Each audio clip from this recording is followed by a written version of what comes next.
বিসমিল্লাহির রহমানির রহিম।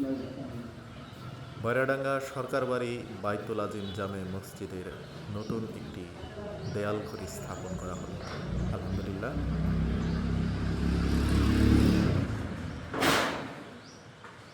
ডিজিটাল ঘড়ি বিদ্যুৎ চলে গেলে সময় দেখা যায় না, এই জন্যে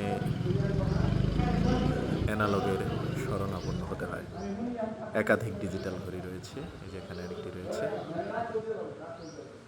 আলহামদুলিল্লাহ, মোটামুটি ভালো ব্র্যান্ডের একটি ঘড়ি। আল্লাহর রহমতে আশা করি অনেক দিন যাবে।